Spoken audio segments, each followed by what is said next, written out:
leaves us, I just have to let you all know. I've been in HR with Sir Jim for 12 years. And do you know that every time we start computing for the, alam niyo na yun, ano?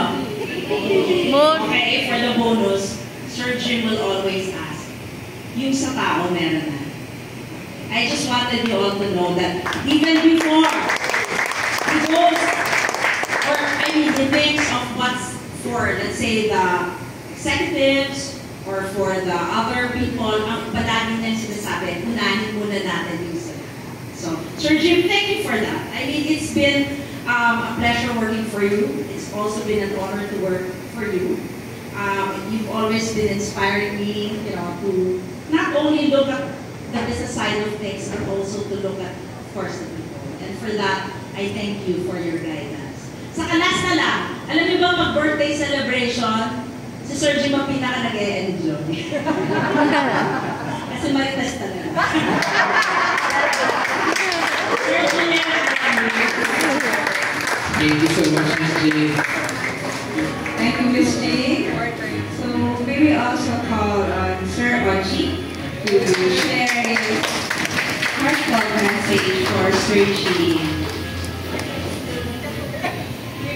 Good evening, GBP! Good evening, sir! This is good, no? So nice to be back here again. Okay? Every time there's an opportunity to join us here, hindi ko talaga i-miss. Lalo na ngayon! Oo. Gusto sana i-miss, pero di mo miss ko at least Boss Jim eh. When we talk of Boss Jim, actually marami na akong sabi no, different affairs. So when we talk of Boss Jim, ang naiisip lang na kanya is GBP. GBP and Boss Jim are inseparable from my perspective. Because he created this company, he was here from day one, boss, di ba? I think you're employee number 3, number 1.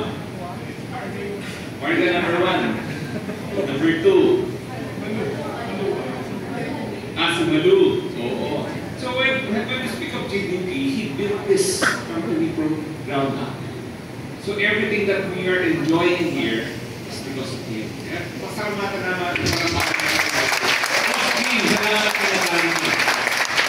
Mas marami siyang nakikita problema at marami siyang naipanalong magagera compare sa akin pumasok ko 2018. Yung pumasok ko 2018, marami ng gera din.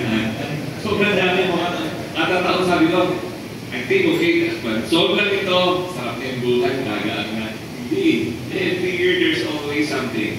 And every time that we are faced with this type of challenge, Boss Jim, bilhin talaga ako. Galing ng creativity. Calm. Calm siya sa sarili niya. Sa amin, hindi. Kapagkakita niya ko parang nasabi natin lang yun, di ba? Pero, makikita mo yung resulta. Now we're enjoying this, now we're enjoying, okay, ngayon lagi napupuli ang GDP. Alam niyo ba yun? Kasi nga, alam mo na sino nagdadala sa MJ ngayon? GDP. Yung pinakanan mo, projected MD mo, 5B, 6B. Sorry na maliit kita ha. 6 billion pala, sorry ha. Okay, imagine mo yun. Kayo nagdadala ng buong MJ grupo, kaya salamat kung magkakabonus tayo this Christmas. Thank you sa inyo ha. Kasi kayo rin nagdadala eh, di ba? Dahil yung Promite, siyempre nag-umpisa pa lang, maraming pickups. Si Ellen Green, growing pa lang. Okay, next year parang magko-contribute. But for this year, heading into the bonus next year, hopefully, okay, GBP will bring all of us to glory next year. Di ba? Kaya maraming salamat sa buong team. Salamat, Boss Jim.